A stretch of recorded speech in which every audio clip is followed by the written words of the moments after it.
You're looking at is what used to be Matt Newton's Ford Tempo automobile. It didn't look like this until November 16th, 1997 at 5 p.m., a date that could easily be etched on Matt's headstone today, instead of a day Newton freely talks of what little he remembers of it.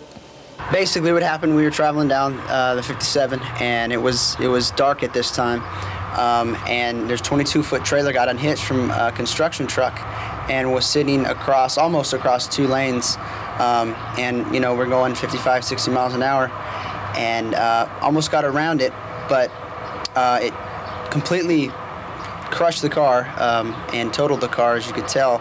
But what was even worse is it came through the windshield and hit me in the face at 60 miles an hour and hit my arm, and almost severed my arm, my left arm, my throwing arm, in fact. And so basically what happened, the ambulance came, took them 30 minutes to get me out with the jaws of life. When they came, I wasn't breathing. They had to hook me up to a respirator. And when they got me to the hospital in the ER room at UCI, I slept into a week-long coma. The accident took place right here on the 57 freeway, just across from Edison International Field, where the Angels play.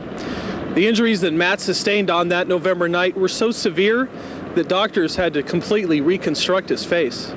The list of injuries, are a ton. Basically, my whole face was completely crushed from my eyes down.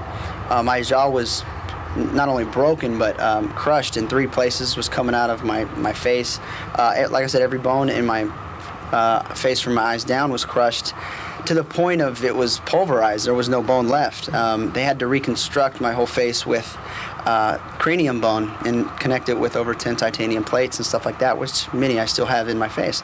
I didn't have a nose. I had 1 lip over here, 1 over here. My head was as big as a basketball, I'm told. My face was as flat as this board right here because it's completely crushed. My arm was nearly cut off, a very severe compound fracture. I lost a lot of my blood. I compression fractured 3 vertebrae, my T7, 8, and 9. Matt is a deeply religious man and a recognized leader on the SEC campus, and he credits his faith with getting him through this entire ordeal, and he doesn't hesitate a bit to tell you where that strength comes from. God, and Jesus, my personal Savior, have completely brought me through this time of extreme pain, extreme suffering, and it's been through this that I've really just learned to have more of a dependency upon God, a desperate dependence upon God, trusting Him in every aspect of my life, not just some aspects, but every aspect.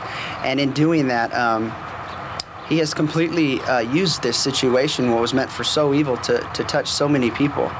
Already proven at beating the odds, Matt, who thought his baseball career was now behind him, has come all the way back and returned to the field, giving his teammates a big shot in the arm and an example to look up to. It's really uplifting. I mean, just to see how far he's come and just to have him out here, really makes a difference. Just because, any day you're out here and you don't really want to be out here, you can look at a guy like him and see how far he's come, and makes you really put things in perspective. Some days have been tougher physically for Matt, who now wears a special helmet to protect his reconstructed face. But according to Vanguard head coach Kevin Casper, Matt shows few, if any, signs on the field of what he's been through. Watching him play catch, right there is a miracle in my mind. I mean, he shouldn't be playing catch. But physically, he really, because he had some arm problems before, throwing the ball, physically, you can't tell a difference between him and when he was before. Running, same thing. You can't really tell a difference between before and after. And so I think that physically, he is the same. If there's a lesson we can all learn from this miraculous story of survival, it's in the very words that Matt literally lives every day of his second chance at life. I come out here, every day and just contemplate sometimes. I'm out here and just think, wow, I should be dead. And if not dead, I should be have some very bad brain trauma and brain injury and not be functioning like a normal human being, but I'm doing that, and I'm also out here playing baseball. And it's really given me a perspective of realizing that, the days that we have, we need to treasure, and we need to make the most of those days, enjoying the moment, because we don't know when those days will end. I was going to go pick up a friend whose car had broken down. Next thing I knew, I was in a coma, should have died. So we just don't know when we will face death. You know, it's just it's a reality that we don't like to think about, but it's a reality, and we have to be prepared for that.